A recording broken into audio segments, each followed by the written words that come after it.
베드로 사도는 믿음으로 환난을 이기며 살아가는 성도들에게 말씀하십니다. 베드로전서 1장 5절부터 7절 말씀입니다. 여러분은 마지막 때에 나타내리고 예비하신 구원을 얻기 위해 믿음으로 인해 하나님의 능력으로 보호하심을 받고 있습니다. 그러므로 여러분은 이제 온갖 시험을 당해 잠시 근심하게 되었으나 오히려 크게 기뻐합니다. 그것은 여러분이 당하는 믿음의 시련이 불로 단련해도 없어질 금보다 더 귀하여 예수 그리스도께서 나타나실 때의 칭찬과 영광과 존귀를 얻게 하려는 것입니다. 고난의 현재를 믿음으로 살아가게 하는 힘은 소망입니다. 이 소망이 있기 때문에 현재가 비록 어렵기는 하지만 하나님의 능력으로 보호함을 받으며 살아갑니다. 오늘 또 여러 가지 어려운 시험이 있지만 그 시험은 우리의 믿음을 무너뜨릴 수 없고 우리의 믿음을 더욱 연단하여 굳건하게 세워가게 됩니다. 이렇게 단련된 믿음은 예수님이 다시 오실 때 후한 칭찬으로 주어질 것입니다. 잘하였도다 착하고 충성된 종아, 내 주인의 즐거움에 참여할지어다. 본문 13절의 말씀입니다. 그러므로 너희 믿음이 믿음의 허리를 동이고 근신하여 예수 그리스도께서 나타나실 때에 너희에게 가져다 주실 은혜를 온전히 바랄지어다. 그리스도인은 예수님 재림의 영광을 바라보면서 믿음의 허리를 동이고 근신하여 사는 사람들입니다. 예수님 앞에 영광으로 설 것을 기대하기 때문에 그렇습니다. 한번 같이 따라서 하겠습니다. 믿음의 허리를 동이고 근신하여 산다. 여러분, 믿음으로 허리를 동이고 근신하며 사는 길은 구체적으로 어떤 것일까요? 오늘 본문 베드로전서 1장 14절부터 17절까지 말씀 한 목소리로 읽겠습니다. 14절부터 17절입니다. 너희가 순종하는 자식처럼 전에 알지 못할 때에 따르던 너희 사욕을 본받지 말고 오직 너희를 부르신 거룩한 이처럼 너희도 모든 행실에 거룩한 자가 되라. 기록되었으되 내가 거룩하니 너희도 거룩할지어다 하셨느니라. 외모로 보시지 않고 각 사람의 행위대로 심판하시는 이를 너희가 아버지라 부른즉 너희가 나그네로 있을 때에 두려움으로 지내라. 아멘. 오직 너희를 부르신 거룩한 이처럼 너희도 모든 행실에 거룩한 자가 되라. 여러분, 이 거룩이라고 하는 말은 구원받기 전에 예수님을 알기 전에 살던 삶과 구별된 삶을 의미하는 것입니다. 성도가 왜 모든 행실에 거룩한 자가 되어야 할까요? 그것은 우리를 부르신 하나님이 거룩하시기 때문입니다. 거룩한 하나님의 부르심을 받아 거룩하게 살아야 할 우리는 누구입니까? 에베소서 2장 1절부터 5절의 말씀은 구원받지 못한 우리, 다시 말하면 예수님을 믿기 전에 우리의 삶에 대하여서 이렇게 말씀하십니다. 허물과 죄로 죽었던 사람입니다. 지금 불순종의 아들들 가운데 활동하는 영을 따라 이 세상 풍속으로 살았습니다. 육체와 마음이 원하는 대로 살았습니다. 태어날 때부터 하나님의 진노를 받아야 마땅한 사람들이었습니다. 이렇게 살았던 우리를 예수 그리스도를 보내셔서 그를 믿는 자마다 하나님의 자녀로 구원해 주신 것입니다. 이것을 가리켜서 은혜로 구원받은 것이라 말씀하십니다. 거룩하게 살려면 내가 어떤 사람이었는지 지금 나는 누구인지를 분명히 알아야 됩니다. 이것을 우리는 정체성이라고 말을 합니다. 이를테면 내가 어떤 가정에서 태어나서 어떻게 성장했는가, 내가 누구와 결혼한 남편인가 아내인가, 나는 몇 명의 자녀들에게 엄마인가 아빠인가? 세상에 이런 사실을 알지 못하는 사람은 아무도 없죠. 그런데 참 이상하게도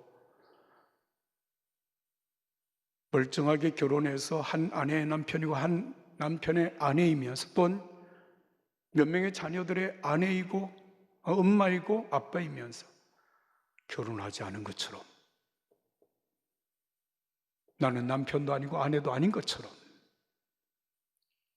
부모가 아닌 것처럼, 내가 행동하는 것에 대해서 아무런 책임도 지지 않을 수 있는 것처럼 그렇게 행동하는 사람들이 있는 것을 봅니다. 정체성을 잃어버린 사람들입니다. 이런 경우를 인하여서 세상은 참 혼란스러운 일들이 일어나고 있는 것이죠. 여러분, 구원받기 전에 내가 누구였던가? 구원받은 나는 지금 누구인가? 라고 하는 사실을 우리가 분명히 알아야 합니다. 과거에는 악한 영을 따라 죄 가운데, 허물 가운데 살았던 사람이었으나 이제는 하나님의 자녀입니다. 그러므로 이제 더는 허물과 죄로 죽었던 과거처럼 살 수는 없습니다. 그래서 14절에 말씀하십니다. 전에 알지 못하던 때에 따르던 너희 사욕을 본받지 말라. 그렇습니다. 하나님을 알지 못하던 과거 세상의 풍속을 따라 살아갈 수는 없습니다. 불순종의 아들들 가운데 활동하는 악한 영을 따라 살아갈 수는 없습니다. 갈라디아서 2장 20절의 말씀은 구원받은 자가 그렇게 살 수 없는 이유를 분명하게 말씀하십니다. 나는 그리스도와 함께 십자가에 못 박혔습니다. 그러므로 이제 더 이상 내가 사는 것이 아니라 내 안에 그리스도께서 사시는 것입니다. 지금 내가 육체 가운데 사는 것은 나를 사랑하셔서 나를 위하여 자신의 몸을 내어주신 하나님의 아들을 믿는 믿음 안에 사는 것입니다. 할렐루야. 여러분, 십자가에 못 박힌 사람이 시퍼렇게 살아서 마음대로 돌아다니고 자기 하고 싶은 일 다 하며 살 수 있겠습니까? 그게 십자가에 못 박힌 것입니까? 여기에서 십자가에 못 박혔다라고 하는 이 말의 의미는 우리 그리스도인들의 여러분 삶의 자유가 제한되고 많은 삶의 부자유함을 지니고 산다고 하는 의미보다도 과거 내가 하나님을 알지 못한, 예수님을 알지 못하던 때 구원받지 못하여 살던 그때의 삶에 그때의 내 자신이 십자가에 못 박혔으니 이제는 그렇게 살지 않는다고 하는 의미입니다. 이제 예수님이 내 안에 사시기 때문에 우리는 예수님과 함께 사는 사람입니다. 중심에 예수님을 영접하여 나의 주, 나의 하나님이라고 고백하는 사람이 그리스도인입니다. 거룩한 사람은 내가 누구인지 알고 그 정체성에 걸맞게 살아가는 사람입니다. 고린도전서 1장 30절의 말씀입니다. 여러분은 하나님께로부터 나서 그리스도 예수 안에 있는 사람들입니다. 예수는 하나님께로부터 와서 우리에게 지혜와 의로움과 거룩함과 구원함이 되셨습니다. 나는 예수님에게 어떤 사람이고 예수님은 나에게 어떤 분이신가를 우리가 알아야 하는 것입니다. 예수님은 우리 안에 거하십니다. 그리고 예수님은 우리 안에서 우리의 지혜와 의로움과 거룩함과 구원함이 되셨습니다. 여러분, 제가 물어보겠습니다. 여러분 예수님을 믿으십니까? 여러분 예수님을 여러분들의 중심에 모셨습니까? 믿으십니까? 영접하는 자 곧 그 이름을 믿는 자들에게는 하나님의 자녀가 되는 권세를 주셨으니 이는 혈통으로나 육정으로나 사람의 뜻으로 나지 아니하고 오직 하나님께로부터 난 자들입니다. 우리가 하나님의 자녀입니다. 그렇다면 우리는 나 혼자 내 마음대로 내 뜻대로 사는 사람은 아닙니다. 내 안에 계시는 예수님과 함께 사는 사람입니다. 우리 안에 계신 예수님은 내가 생각하는 그 어떤 존재보다도 크시고 위대하십니다. 그 예수님은 우리 삶의 지혜가 되십니다. 의로움이 되십니다. 거룩함이 되십니다. 구원함이 되십니다. 이 은혜가 오늘 여러분들 속에 확실하게 되기를 예수님 이름으로 축복합니다. 이제 이렇게 하나님의 자녀가 되었으면 우리의 시각이 변화가 되어져야 됩니다. 지금까지 인간의 탐욕스러운 눈으로 세상을 보고 사람을 보고 살았다면 이제 예수님이 내 안에 계시고 내가 예수님 안에 거하기 때문에 예수님의 시선으로 사람을 보고 세상을 볼 수 있어야 한다는 말입니다. 당연하죠. 여러분, 창세기 3장을 펼치면 최초의 인간 아담과 하와가 어떻게 타락을 하고 어떻게 하나님 앞에 에덴에서 추방을 당하는지 그 내용을 기록하고 있습니다. 하루는 뱀은 사탄을 상징하는 것입니다. 뱀이 하와에게 이렇게 말을 합니다. 너희가 동산 중앙에 있는 나무의 열매를 먹으면 네가 하나님처럼 될 거야. 하나님처럼 될 거야. 이 뱀의 말을 들은 하와가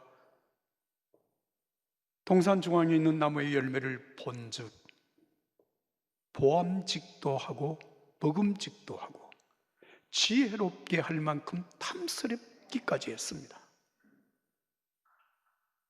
자, 여러분, 아담과 하와가 하나님의 말씀을 듣고 동산 중앙에 있는 나무의 열매를 먹지 말라고 하신 그 말씀을 듣고 그 나무의 열매를 보았을 때는 그 나무의 열매를 통하여서 하나님이 계시는구나, 하나님이 창조하셨구나, 우리는 피조물이구나, 우리가 하나님의 말씀대로 살아야 되겠구나 라고 하는 것을 생각했는가 하면 뱀의 말을 듣고 뱀의 눈으로, 사탄의 눈으로 그 열매를 보니 보암직도 하고 먹음직도 하고 지혜롭게 할 만큼 탐스럽기까지 해서 그 열매를 먹고 죄를 짓고 에덴에서 추방을 당합니다.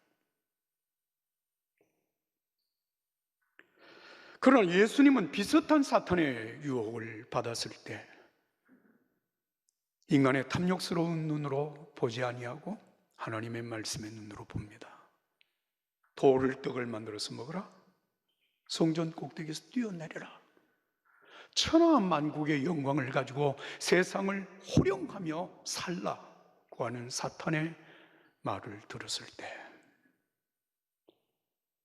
하나님을 저버리고 인간의 양심을 저버린 채 사탄을 경배하고 사탄의 말에 순종하기만 하면 정말 내가 가지고 싶은 모든 것을 가질 수 있다고 말을 하는 이 사탄의 제안이 사탄의 제안이라고 하는 사실을 알고 예수님은 말씀하십니다. 사탄아, 내게서 물러가라. 성경에 기록됐다. 주 너희 하나님께 경배하고 오직 그분만을 섬기라. 할렐루야. 세상에는 우리의 눈을 자극시키는 여러분 탐욕스러운 유혹들이 얼마나 많은지 모릅니다. 만약 우리의 눈이 새로워지지 않는다면 탐욕스러운 인간의 눈으로 그런 모든 것들을 보게 된다면 여러분 탐욕스러운 인간의 눈으로 그 모든 것을 보게 되고 죄를 짓게 되고 타락하게 되고 버림을 받습니다.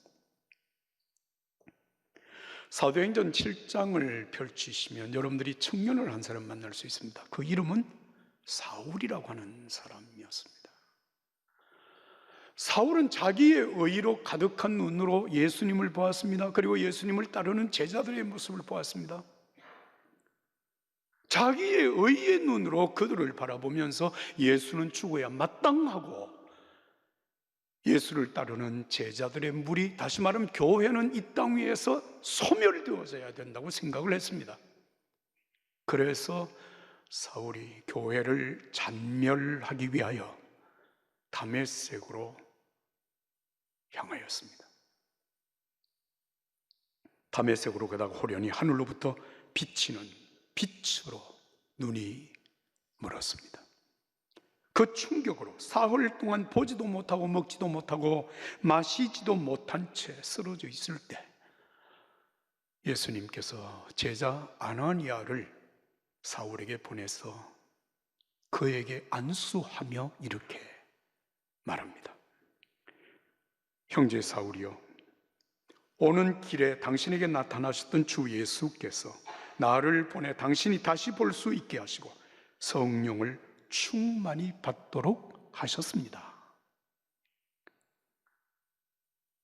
사흘 만에 눈을 다시 뜬 사울, 그 눈에서 비늘 같은 것이 떨어져 나가고 다시 세상을 보게 되는데, 그 순간에 그 눈은 3일 전의 눈이 아니었습니다. 예수님이 메시아이심을 보았습니다.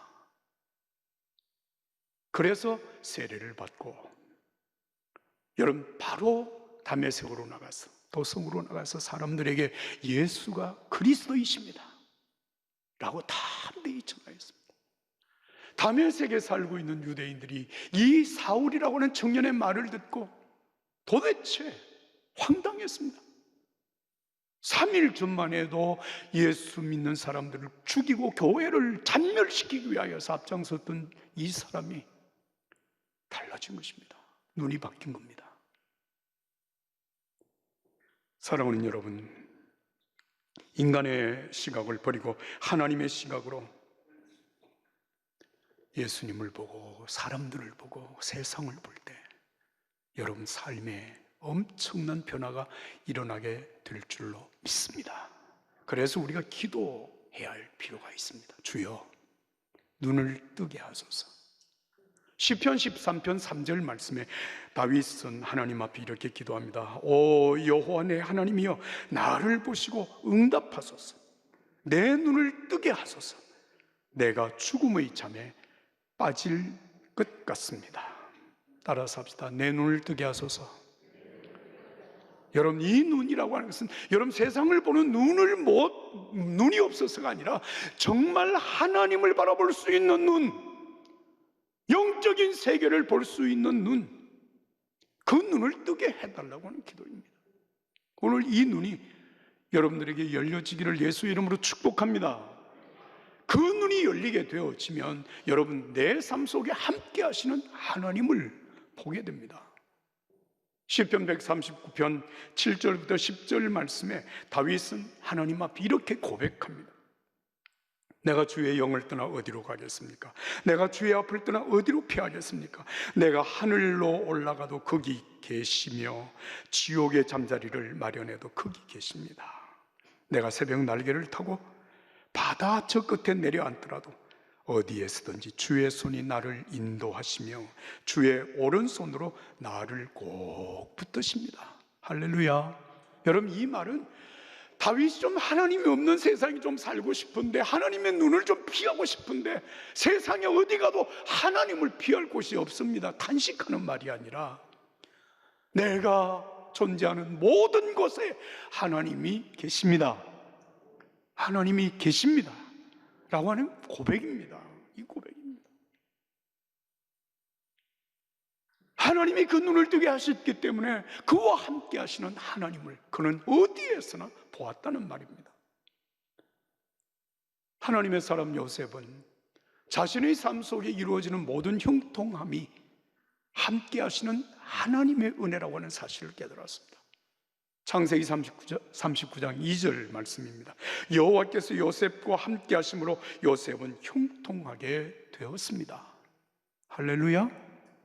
내가 원할 때만 함께 하시는 하나님이 아니라 언제 어디에서나 하나님이 나와 함께 하신다고 하는 사실을 그는 믿었고 그는 그 사실을 보았습니다. 애굽의 바로 왕의 경호대장이었던 보디발의 집에서 가정 총무로 거침없이 일하고 있었을 때 하루는 안방 마님, 주인 마님 보디발의 아내가 요셉에게 눈짓하며 이렇게 말하면 나와 함께 잠을 자자. 나와 함께 자자. 그때 요셉은 주저하지 아니하고 단호하게 말합니다. 창세기 39장 9절입니다.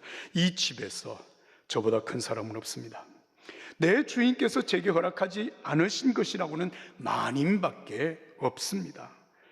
그것은 마님은 주인의 아내이기 때문입니다. 그런데 제가 어떻게 그 악한 짓을 저질러 하나님께 죄를 짓겠습니까? 한번 따라서 하겠습니다. 하나님께 죄를 짓겠습니까? 다시 한번, 하나님께 죄를 짓겠습니까? 여러분, 지금 보디발의 아내가 요셉에게 원하는 게 무엇입니까? 보디발의 아내는 인간의 욕망의 눈으로 세상을 보기 때문에 지금 우리를 보는 사람은 아무도 없어. 우리가 무슨 짓을 해도 이 사실을 아는 사람은 아무도 없어. 나와 함께 잠을 자자고 요청을 한 것입니다. 그런데 요셉은 말합니다. 여기 하나님이 계십니다. 하나님이 보십니다.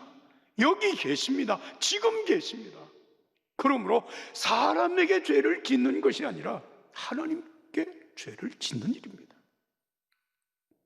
요셉의 고백입니다. 하나님이 여기 지금 나와 함께 계십니다. 여러분, 이 고백이 다윗의 고백만이 아니고 요셉의 고백만이 아니라 오늘 저와 여러분들의 고백이 되기를 예수님의 이름으로 축복합니다. 오직 너희를 부르신 거룩한 이처럼 너희도 모든 행실에 거룩한 자가 되어라. 내가 거룩하니 너희도 거룩할지어다. 게리 토마스라고 하는 사람이 거룩이 능력이다, 거룩이 능력이다 라고 이 책에서 한 말입니다.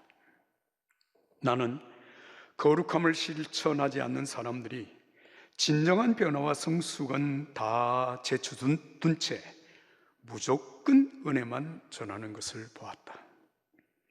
그런가 하면 죄를 회개할 정도로 깊은 가책을 느끼는 사람들이 용서와 자비는 내버려 둔 채 진노와 독서를 전하는 것도 보았다. 양 진영 모두 전체 하나님의 은혜를 놓치고 있다. 한쪽에서만 보기 때문이다. 전자는 용서를 오해하여 변화보다 관용을 중시하고, 후자는 하나님의 심판을 오해하여 정죄만 바라고 있다. 영혼이 약해졌기 때문에 그들의 사고는 용서하시면서 동시에 변화시키는 은총의 총체적 실체를 이해하지 못한다.